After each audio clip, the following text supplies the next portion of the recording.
ज्ञान है, आनंद हो गया। वो आप सुनेंगे। मैं थोड़ा धर्म के 10 लक्षणों की बात कर रहा हूं, फिर उसके तत्पश्चात अत्रि जी महाराज के एक एक सूत्र का व्याख्यान पवित्र व्यासपीठ से होगा। तो सबसे पहले धैर्य, उसके बाद में दूसरा सूत्र है धर्म का, जिसका नाम है क्षमा। लोगों ने गलती की है, लेकिन क्षमा बड़न को चाहिए, छोटन को उत्पात, कारई महर को घटो सो भृगुमारी लात। क्षमा करने वाला तो मान होता है। बड़े लोग दयालु होते हैं, क्षमा कर देते हैं, छोटे लोगों से गलतियां हो जाती हैं, त्रुटि, उन्हें क्षमा कर देना चाहिए। राम जी का जीवन बड़ा मार्मिक है, आनंद से भरा हुआ है। गोस्वामी जी ने राम जी के विषय में एक बड़ा अद्भुत लिखा। क्या कहा कि भगवान शरण में आए हुए को कभी ठुकराते नहीं है। उसने कितनी भी बड़ी गलती की हो और भगवान उसे माफ कर देते हैं, बस चरण पकड़ ले, माफी मांग ले। जब वो विभीषण आया, भगवान ने उठाकर अंक में भर लिया उसे, छाती से लगा, कहा और लंकेश कैसे हो। सुग्रीव को अच्छा नहीं लगा। सुग्रीव ने कहा जाने न जाए निशाचर माया, काम रूप के ही कारण आया, राक्षस का भाई है, पता नहीं क्यों आया होगा। भगवान आपने उसको लंकेश बना दिया। समय तो लेते। तो भगवान ने क्या कहा कि प्रभु, भगवान ने क्या कहा सुग्रीव को कि तुमने ये कहा था मित्र का भाई है इसलिए इसको बांध करके रखना। ये तुम्हारे ही तो शब्द थे, दुश्मन का भाई है इसलिए इसको बांध करके रखना। तुमने ही तो कहा था बांध के रखना। राम जी का शब्द कोश देखिए। उन्होंने कहा सुग्रीव, मैं इनको बांधने के लिए रस्सी लेके नहीं आया अयोध्या से। जो मेरी शरण में आता है मैं अपनी बाजुओं में उसको बांध लेता हूं। राम जी के शब्द, ये भगवान की महिमा आप देखिए। विभीषण आए, राम जी पीछे मुड़ मुड़ के देख रहे थे। मैं ज्यादा इस पर नहीं बोलूंगा क्योंकि मेरी अति स्मृति कहीं राम कथा न लगे, इसलिए मैं एक प्रमाण के लिए बात बोल रहा हूं। हनुमान जी ने भगवान को कहा प्रभु ये विभीषण जब आपसे मिलने का आया तो आप पीछे मुड़ के क्या देख रहे थे। भगवान की दयालुता देखिए, धर्म का दूसरा लक्षण है। प्रभु राम जी ने कहा हनुमान पीछे मुड़ के मैं ये देख रहा था कि रावण ने कितना भी बड़ा अपराध किया हो, यदि विभीषण की तरह आज वह भी मेरे पास आ गया होता तो मैं उसको क्षमा कर देता। ये देख रहा था कि कहीं वो भी तो नहीं आ गया। ये भगवान दयालु है। गोस्वामी ने यहाँ एक चौपाई बड़ी अद्भुत डाली है। शरण गए प्रभु ताहि न त्यागा, विश्वद्रोह लागा। शरण गए प्रभु ताहि न त्यागा, विश्वद्रोह कृत अघज ही लागा। शरण गए प्रभु ताहि न त्यागा, विश्वद्रोह कृत अघज ही लागा। श्री राम जय राम जय जय राम, श्री राम जय राम जय जय राम, श्री राम जय राम जय जय राम, श्री राम जय राम जय जय राम। बोली बाल कृष्ण लाल की, हनुमान जी महाराज की जय हो। तो इस बात को जिंदगी भर ध्यान में रखना, यदि किसी से गलती हुई है और वह हमसे क्षमा मांग रहा है, भोजन करके जाइए तो उसे माफ कर दीजिए। ये भी धर्म का ही एक गुण है, लक्षण है। और तीसरा क्या है, दमोस्ते हम, दम यानी संयम। माला पकड़ते हैं, फूल चढ़ाते हैं, अभिषेक करते हैं, अच्छी बात है, लेकिन धर्म की संपूर्णता तब होगी जब हम अपनी इंद्रियों का निग्रह कर लें, ये इंद्रियां हमारे कब्जे से बाहर न चली जाए।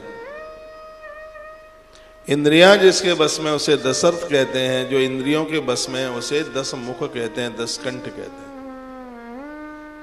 सुंदर पुरुष को देख करके इंद्रियां, स्त्री की इंद्रियां बेचैन होती हैं, सुंदर स्त्री को देख करके पुरुष की इंद्रियां चलायमान होती हैं। तो अब यह भगवान की साधना से कोसों कोसों दूर है, बहुत दूर है। अभी भक्त बनने की तैयारी भी नहीं हो पाई है। जिसका भजन चरम सीमा पर जाता है ऊपर की तरफ, तो सबसे पहले तो उसकी इंद्रियों का ही तूफान शांत हो जाता है। यह भजन की बहुत बड़ी महिमा है, बहुत बड़ी। ये विवाह पद्धति क्यों बनाई गई है? कहते हैं कि जो पुरुष अपनी पत्नी में संतुष्ट है तो गृहस्थ में रहता हुआ भी वो एक योगी है, गृहस्थ में रहता हुआ वो ब्रह्मचारी। कुकर्मी किसे कहते हैं? चरित्रहीन कौन है? जिसने अपने चरित्र को व्यापार बना दिया। कुकर्मी कौन है? कोई भी स्त्री मिले, कोई भी पुरुष मिले, बस उन्हें तो गलत काम करना है, कुकर्मी है। इंद्रियों के वेग को शांत करने के लिए हमारे यहां एक विवाह पद्धति बनाई गई। कहा गया है कि जो महात्मा नैष्ठिक ब्रह्मचारी नहीं रह सकता, जो साधक नैष्ठिक ब्रह्मचारी नहीं रह सकता, तो उसे बिना सोचे विचारे गृहस्थ आश्रम को स्वीकार कर लेना चाहिए। विवाह न करो और बाद में कुकर्म करो तो ये तो भैया इतना बड़ा अपराध है कि इससे बड़ा कोई अपराध ही नहीं होगा। तो फालतू का सर्टिफिकेट किसी से क्यों लेना चाहते हो? तुम इसके लायक नहीं हो, तुम अपनी स्त्री पुरुष कोई भी हो। परसों के दिन में पढ़ रहा था, उस ग्रंथ में लिखा था, उसी में हरिवंश पुराण में लिखा था कि कलकाल में ऐसा ज्यादा होगा जिस नारी को उसके पति ने छोड़ दिया, त्याज्यत कर दिया, या उसका पति दुनिया को छोड़ करके चला गया, और युगों में नारी अपने आप को संभाल लेती, लेकिन इस कलयुग में बहुत ज्यादा विचित्र स्थिति हो जाएगी। सन्यासी जिसके लिए कहा गया सम्यक न्यास है, वो सब कुछ छोड़ता है, सब कुछ उसने त्याग दिया है, उनके लिए भी कहा गया है कि ऐसे वो महात्मा लोग भी, और इस प्रकार से वो बिल्कुल चूकेंगे नहीं, इस गलती को करने से नहीं चूकेंगे। ऐसी नारी भजन के लिए अपना सब कुछ, घर द्वार परिवार पियर ससुराल सब कुछ छोड़ छाड़ करके आती है। और ऐसा महात्मा जो अपने भजन के लिए, ईश्वर की प्राप्ति के लिए सब कुछ, कुटुंब खानदान घर द्वार सब कुछ छोड़ करके आता है, परिवार छोड़ सकता है लेकिन भोग नहीं छोड़ सकता। ये बहुत लज्जित करने वाली बात है इस कलयुग में, और युगों में ये बिल्कुल ऐसा नहीं था। साधु के यहां साधु होने चाहिए। अब ऐसा तो है नहीं कि मतंग ऋषि और माता सबरी की तरह कोई ये जीवन जी करके बता दे। हर महीने में कोई ऐसी ऐसी घटनाएं घटती हैं, किसी का चिट्ठा निकल करके ही आता। और ये देखिए कि ये कुकर्मी लोग ये सोचते हैं कि हमारे बारे में किसी को नहीं पता, लेकिन उनको ये नहीं पता कि तुम्हारे बारे में सबको पता है, किसको नहीं पता। इतने अपराध होते हैं। जब धर्म में ही अपराध होगा तो फिर विश्वास किसका किया जाएगा? कहां विश्वास किया जाएगा? सिर्फ माथे पर चंदन लगाने से, कंठी में माला पहनने से धर्म पूरा नहीं हो जाता। धर्म का तीसरा सूत्र है दम, यानी संयमित जीवन जीना है। भड़काऊ इंद्रियां हमारे बस में होनी चाहिए। इंद्रियां बस में नहीं है, धर्म की कल्पना भी नहीं की जा सकती। उससे तो ग्रस्त ही लोग बहुत बढ़िया, बहुत अच्छे हैं, कम से कम वो अपने एक पति में, वो अपने एक पत्नी में संतुष्ट तो है, वो उसमें खुश तो हैं कि मुझे बड़ी चरित्रवान पत्नी मिली है, मुझे बड़ा चरित्रवान आदमी पति मिला है, उसमें वो संतुष्ट तो है। वो तो करोड़ों गुना बढ़िया है उनसे जो दिन में तो रंगे रंगाई दिखाई देते हैं, महापुरुष दिखाई देते हैं, महात्मा दिखाई देते हैं, और रात्रि को गृहस्थियों से भी गिरे हुए लोग हो जाते हैं। वो रावण बड़ी पूजा करता था, दिन में 4-4 घंटा अभिषेक करता था, और चारों वेदों का विद्वान था, बड़ा पंडित था। हनुमंत लाल जी रात को ही लंका में क्यों घुसे? क्योंकि व्यक्ति की असलियत का पता तो अकेले में ही लगता है। दिन में तो सब धुले धुलाई से लगते हैं, उनके एकांत से ही पता लगता है। वो अकेले का उनका ऑरा बता देता है कि कैसे। दिन में तो वो हवन पूजा पाठ करता हुआ दिखाई देता। तो हनुमान जी कहते हैं कि भगवान आपका बड़ा भक्त है, मत मारना उसे। तो हनुमान जी के समझ आने पर हो सकता है कि रावण को राम न मारते, लेकिन जब रात्रि को देखा तो इतनी स्त्रियां उसके अगल बगल में पड़ी,